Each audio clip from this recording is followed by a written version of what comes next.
The New York Comic Con panel for Dragon Ball Daima has finally concluded. We got a lot of new information. Let's go over all of it in today's video. First of all, I should mention that this panel was hosted by Monica Rial and Akio Iyoku. Now, they talked about a lot of things like DLC for all the games, and over the weekend we got some information about Toyotaro returning to Dragon Ball, but not in the way you may think. We'll get into that in this video, but first, at the top of the video, I need to mention that Stephanie Nadolny is officially returning as Kid Goku, along with Aaron Dismuke, or Dismuke, I don't know how to say it exactly. His name is spelled D-I-S-M-U-K-E.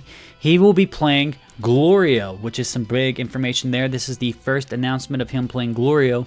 It was recently leaked / rumored that Stephanie Nadolny would be playing Kid Goku and Daima, but this is our first announcement of Aaron as Glorio, and apparently he played Alphonse in Full Metal Alchemist, so pretty cool for him. So basically, Stephanie talked about how she was excited to be back as in Dragon Ball and how she voiced Kid Goku and Kid Gohan in the OG dub. So yeah, she is technically playing Goku Mini. So they just call him Goku Mini just to separate him from Kid Goku from OG Dragon Ball. But yeah, she is basically the child voice of Goku. And then Aaron talked about how he was excited to be getting the part of Glorio.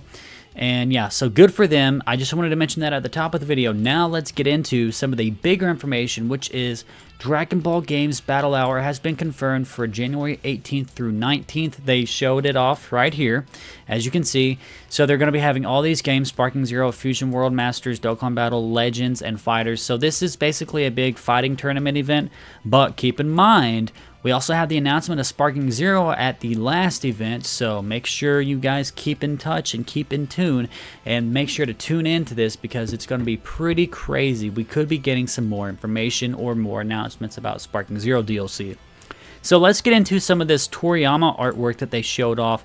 It looks, first of all, glorious. You can tell this has Toriyama's touch just by looking at the landscape. Now, there is a little bit of a demon village here, but in the panel, they wanted you to look at this character. We'll get into this character more in a moment. And then take a look at Glorio's ship. It looks absolutely gorgeous. Looks like a little fort here, too. But yeah, this has Toriyama's touch to it. And they went ahead and talked about how Toriyama has his fingerprints all over this series. It's so obvious. This is basically his baby. He basically what happened was this show was in development. They went to Toriyama, and before you knew it, he was completely in charge and just had every little bit of his DNA all over this. So it looks really, really freaking good. So let's just go ahead and go to the next image where we see Troll. Now, all they did was say his name is Troll. They didn't say if this is just one of many trolls or if this is the only troll, and he is named Troll. Whenever they talked about the character, they just said Troll. They didn't say a troll or trolls. They just said Troll. So one thing I love about this is it feels very Dragon Quest-y. Now, of course, with Dragon Quest, the monsters are a bit more unique than just Troll. So this is a bit more like high fantasy, kind of like Lord of the Rings type of troll. But it really tells you what you can expect in Dragon Ball Daima with all of these creatures and races and things you'll be seeing. So obviously we know from the first episode, if you have pointy ears, you're a demon. So I guess trolls are demons, so that's pretty cool information here. And we got a look at Glorio's spaceship, a new look at Glorio's spaceship. Now, Toriyama was involved with everything about this show, basically all of the artwork that you see. So they made sure to mention that he designed the interior and exterior of Glorio's ship. That's pretty cool. You can tell it has that Toriyama touch. And then they went ahead and showed off the very cool design that Toriyama did for Glorio. So this is Toriyama's very own artwork that he basically handed in to them and said, hey, this is Glorio. So Glorio really looks cool. Toriyama definitely did a great job with Glorio.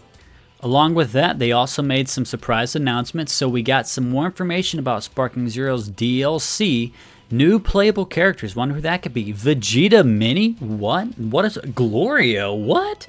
Yeah, that's right. So whenever they brought out the new guy voicing Glorio, he talked about how he was excited that Glorio is going to be in Sparking Zero because he has more work. So yeah, I don't think this is all because as you can see, and more. So DLC Pack 1 is confirmed Gamma 1 and Gamma 2. We already knew that. And more, so probably Beast, Gohan, and Piccolo, and Cell Max. DLC 2 has Glorio, Vegeta Mini, and more, so I'm hoping for Super Saiyan Goku Mini. So pretty cool information there as far as Sparking Zero, but that's not all. We got some gameplay from Xenoverse 2's latest DLC, including Goku Mini. So basically, I'm talking over this because the music is all that you're hearing. There's not a lot of voice acting, but Goku Mini looks really good in this game. A lot of people were complaining that he does not look that great, but I think he looks good. I mean, it doesn't really seem like a big issue. And of course, you have some new skills for your playable characters like the power pole and other things like that. So it looks like they're getting a more physical fighting stance for this, obviously because of Daima Goku. Now, this is a thing that's going to throw a lot of people off. Goku Mini free trial campaign coming soon.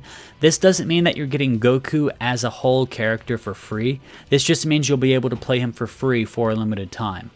And then the biggest surprise, which wasn't a surprise if you keep up with my channel because I talked about this in the data mine. Sorry about that, I thought I had that muted. The Dragon Ball Z Kakarot Daima DLC, which kind of makes a lot more sense now that we know more about Daima.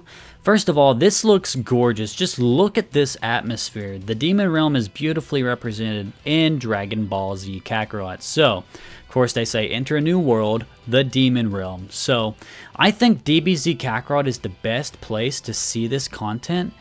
It looks amazing. So, now that we know what we know about Dragon Ball Daima, this makes sense that it's the next DBZ DLC for Kakarot because way back when this was data mined, I thought, how does that make sense? Isn't this after Super? Why would they just skip Super and go straight to Daima? But now we know Daima is set directly after Dragon Ball Z. So think about this. If you are playing Dragon Ball Z Kakarot for the first time, you finish the Buu Saga, you can go on to Daima and it makes all the more sense.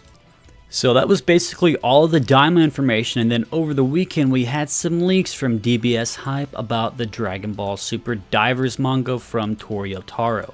So in case you guys weren't aware, the Dragon Ball Super manga is on a hiatus and Toyotaro is looking for some work. I guess they said, hey Toyotaro, you want to step in and do a one-shot for the new anime game, manga, whatever. So this is a trading card game, basically picking up after Dragon Ball Heroes concluded based off the Dragon Ball franchise with a new avatar.